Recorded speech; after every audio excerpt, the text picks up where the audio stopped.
नमस्कार।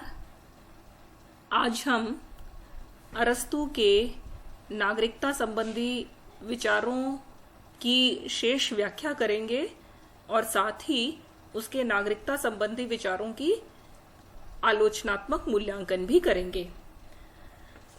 अरस्तू इस प्रश्न पर भी विचार करता है कि क्या अच्छा व्यक्ति और अच्छा नागरिक होना एक ही बात है अथवा नहीं।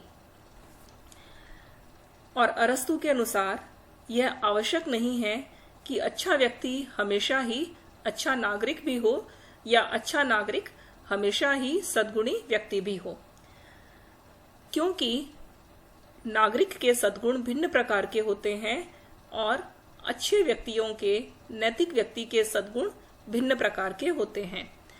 विभिन्न प्रकार के शासन प्रणालियों में नागरिकों के अलग अलग प्रकार के कार्य होते हैं और वे अपनी अलग अलग प्रकार की क्षमताओं के अनुसार उन कार्यों का संपादन करते हैं। इसलिए शासन प्रणालियों की भिन्नता के दृष्टिकोण से भी विभिन्न नागरिकों के अलग अलग प्रकार के सद्गुण होते हैं। इसलिए यह स्पष्ट है कि सद्गुणी नागरिक और सद्गुणी व्यक्ति यह दो अलग अलग प्रकार के दो भिन्न गुण हैं जो एक ही व्यक्ति में समान रूप से हों यह आवश्यक नहीं है। किंतु अरस्तू यह बताता है कि एक सद्गुणी या श्रेष्ठ शासक हमेशा ही एक श्रेष्ठ नागरिक भी होना चाहिए और एक श्रेष्ठ व्यक्ति भी होना चाहिए। तो इस तरह से हमारे सामने तीन प्रकार के व्यक्तियों का उदाहरण है। एक तो अच्छा शासक कौन है, दूसरा अच्छा नागरिक कौन है और तीसरा अच्छा व्यक्ति कौन है, और क्या इन तीनों के गुण एक दूसरे से कोइंसाइड होते हैं या मिलते हैं अथवा नहीं मिलते, इसको हम समझने का प्रयास करते हैं। अरस्तू के अनुसार एक सद्गुणी या श्रेष्ठ शासक हमेशा ही एक सद्गुणी नागरिक भी होगा और उसमें एक सद्गुणी व्यक्ति के भी गुण होंगे। अर्थात अच्छे शासक के लिए जरूरी है कि वो अच्छा नागरिक भी हो और अच्छा व्यक्ति भी हो। किंतु जो सद्गुणी नागरिक हैं उसके लिए जरूरी नहीं कि वो अच्छा शासक भी साबित होगा, या यह भी जरूरी नहीं है कि अच्छा नागरिक हमेशा अच्छा व्यक्ति भी होगा। इसी प्रकार से एक जो सद्गुणी व्यक्ति है यह जरूरी नहीं है कि वो अच्छा शासक साबित हो, या सद्गुणी व्यक्ति के लिए यह भी जरूरी नहीं है कि वो अच्छा नागरिक भी हो। इस प्रकार से अरस्तू यह स्पष्ट कर देता है कि जहां तक सद्गुण की बात है, सद्गुणों में भिन्न भिन्न प्रकार की जरूरतों के अनुसार अलग अलग प्रकार के दायित्वों के अनुसार भिन्न भिन्न सद्गुणों का होना आवश्यक है। शासकों के दायित्व भिन्न प्रकार के होते हैं, नागरिकों के दायित्व भिन्न प्रकार के होते हैं और सामान्य जो व्यक्ति हैं उसके कार्य भिन्न प्रकार के होते हैं। इन तीनों के लिए अलग अलग प्रकार के सद्गुणों की आवश्यकता होती है।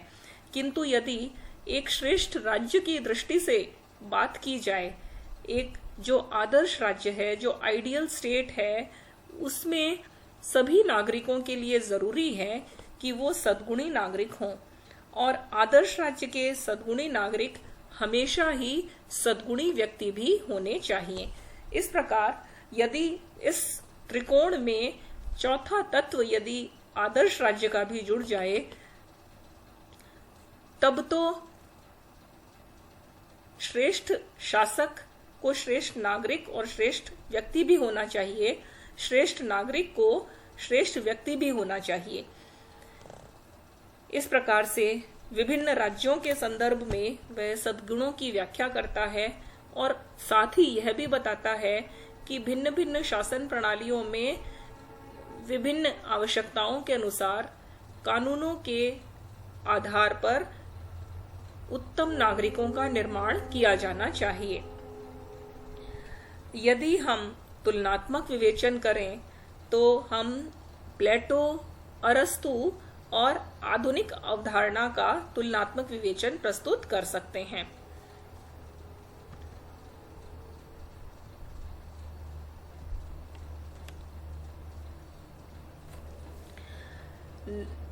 जहां तक प्लेटो का प्रश्न है, प्लेटो ने स्त्री और पुरुष दोनों को ही नागरिकता के अधिकार प्रदान किए हैं। प्लेटो की अवधारणा इस दृष्टिकोण से व्यापक है और वो ये मानता है कि स्त्री में भी राज्य करने की क्षमता समान रूप से होती है। अरस्तु की अवधारणा संकुचित है और वह केवल पुरुष को ही नागरिकता के अधिकार देता है और वह शासन करने की नैसर्गिक क्षमता केवल पुरुष में ही विद्यमान पाता है। आधुनिक अवधारणा के अनुसार स्त्री और पुरुष दोनों में ही शासन करने की योग्यता होती है और दोनों ही नागरिक होते हैं। यदि संपूर्ण जनसंख्या के स्तर पर विचार किया जाए तो प्लेटो संपूर्ण जनसंख्या को नागरिकता के अधिकार देता है। अरस्तु केवल स्वतंत्र पुरुषों को ही, जो कि संपूर्ण जनसंख्या का एक बहुत छोटा सा भाग है, केवल उन्हें ही नागरिकता के अधिकार देता है। और आधुनिक अवधारणा के अनुसार भी नागरिकता के दायरे में संपूर्ण जनसंख्या आ जाती है। यदि सद्गुण के दृष्टिकोण से विचार किया जाए तो प्लेटो का मानना है कि श्रेष्ठ व्यक्ति हमेशा ही श्रेष्ठ नागरिक भी होता है और जो श्रेष्ठ नागरिक होता है वह श्रेष्ठ व्यक्ति भी होता है। अर्थात सद्गुणों की दृष्टि से व्यक्ति और नागरिकों के गुण एक समान होते हैं। किंतु अरस्तु का मानना यह है कि एक श्रेष्ठ व्यक्ति जरूरी नहीं है कि वो श्रेष्ठ नागरिक भी हो, या एक उत्तम नागरिक जरूरी नहीं है कि वो अच्छा व्यक्ति भी हो। इसी प्रकार से आधुनिक अवधारणा भी यही मानती है कि अच्छा नागरिक आवश्यक रूप से अच्छा व्यक्ति नहीं होता और अच्छा व्यक्ति आवश्यक रूप से अच्छा नागरिक हो, यह भी जरूरी नहीं है। यदि व्यवस्थित चिंतन की दृष्टि से बात करें तो प्लेटो ने नागरिकता के प्रश्न पर व्यवस्थित विचार नहीं किया है। अरस्तु ने नागरिकता के प्रश्न पर सूक्ष्म चिंतन और व्यवस्थित विचार प्रस्तुत किए हैं। वहीं आधुनिक काल में भी नागरिकता की अवधारणा संविधान के अंतर्गत सर्वाधिक महत्वपूर्ण अवधारणाओं में से एक है और इस पर व्यवस्थित प्रकाश डाला गया है। यदि आज्ञा पालन के दृष्टिकोण से विचार करें तो प्लेटो के अनुसार नागरिक का गुण यह है कि उसमें आज्ञा पालन की भावना होनी चाहिए। जो भी शासकों के द्वारा कानून बनाए जाते हैं उन कानूनों का विश्वास के साथ पालन करना नागरिक के लिए आवश्यक है।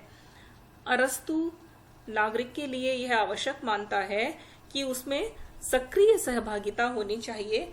अर्थात नागरिक के लिए आवश्यक है कि वह केवल कानूनों का पालन ही नहीं करे, वरन कानूनों के निर्माण में भी और कानूनों के क्रियान्वयन में भी सक्रिय रूप से सहभागी बने। आधुनिक अवधारणा ये कहती है कि नागरिक का कार्य केवल मुख्यतः मतदान में भाग लेना और अपने प्रतिनिधियों को कानून निर्माण के कार्य के लिए विधानसभाओं में भेजना होता है। यदि शासक की योग्यता की बात करें तो प्लेटो का मानना है कि शासन करने की योग्यता जन्मजात योग्यता होती है और यह केवल विवेक संपन्न कुछ मुट्ठी भर लोगों में ही होती है। जनसंख्या का बड़ा भाग शासन करने के लिए अयोग्य होता है। अरस्तु शासन करने की योग्यता अवकाश में देखता है, अर्थात जनसंख्या के उस भाग में जो कि अपने पारिवारिक और आर्थिक दायित्वों से मुक्त होकर के अपने समय का उपयोग सार्वजनिक कार्यों के लिए करते हैं और बार बार उन सार्वजनिक कार्यों के करने से उनमें जो शासन करने की क्षमता उत्पन्न होती है, केवल वही व्यक्ति शासन करने के लिए योग्य होते हैं।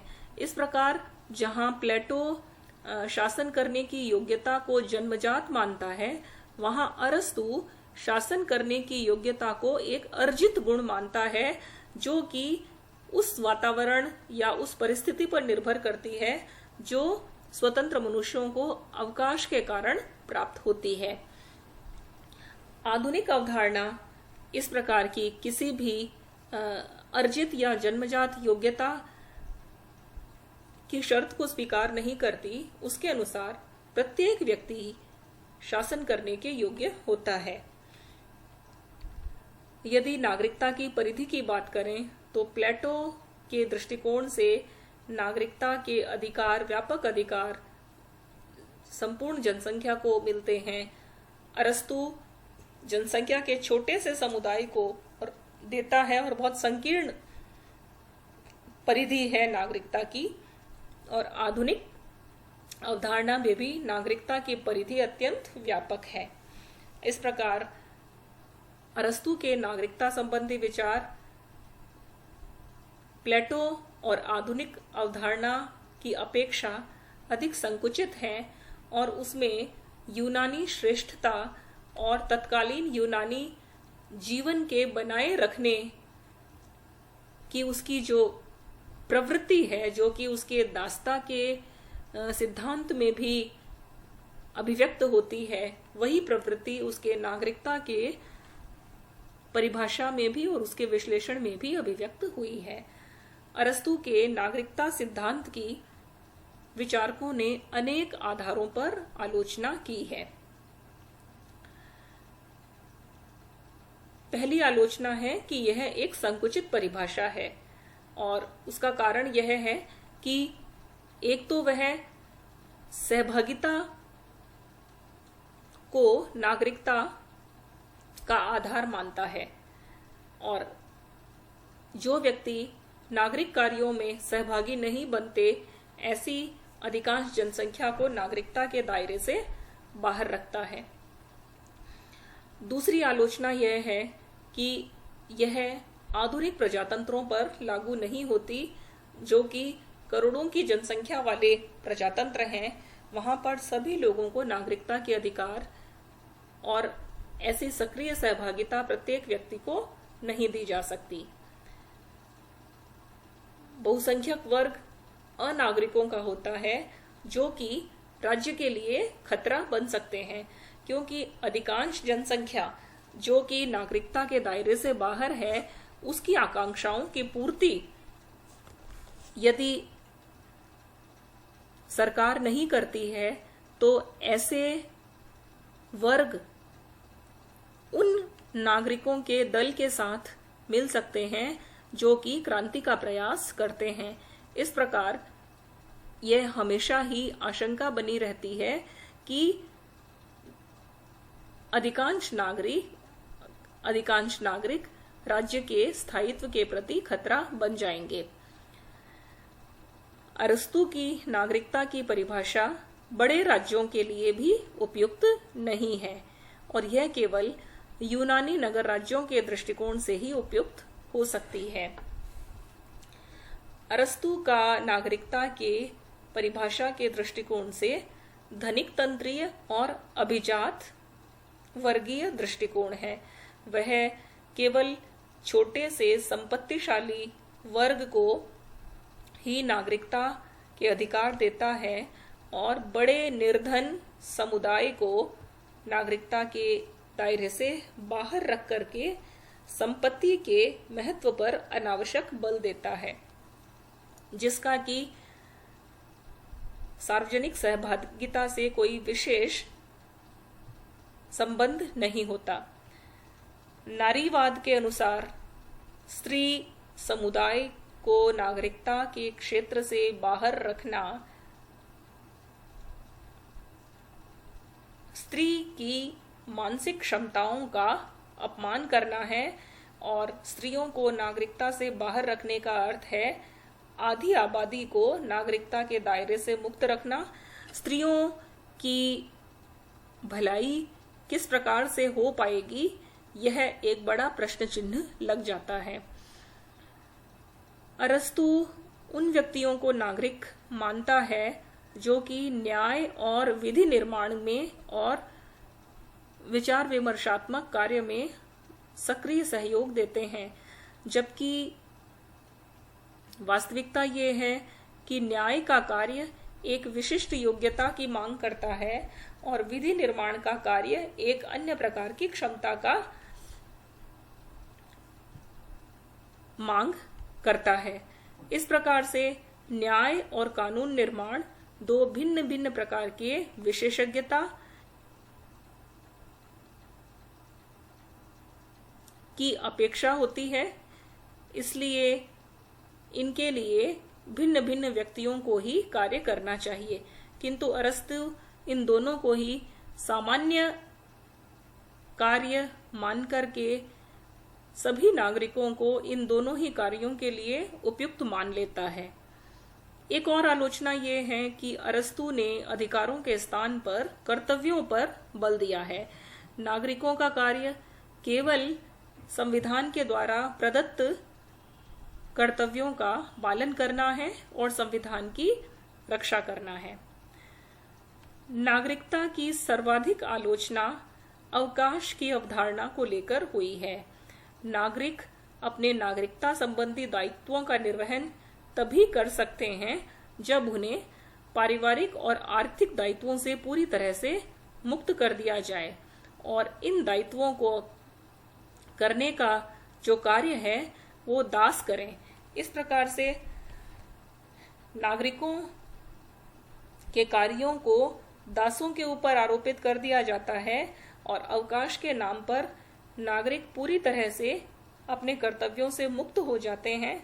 इस प्रकार से अवकाश के नाम पर उन्हें अनावश्यक आराम और ऐश्वर्यशाली जीवन जीने के लिए प्रेरित किया जाता है, जो मानवीयता के आधार पर एक गलत परंपरा है। एक अन्य आलोचना इस बात को लेकर के है कि वह नागरिकता के मूल में रूढ़िवादिता पर बल प्रदान करता है, क्योंकि नागरिक का दायित्व है जिस संविधान में वह नागरिक है उस संविधान की रक्षा करना।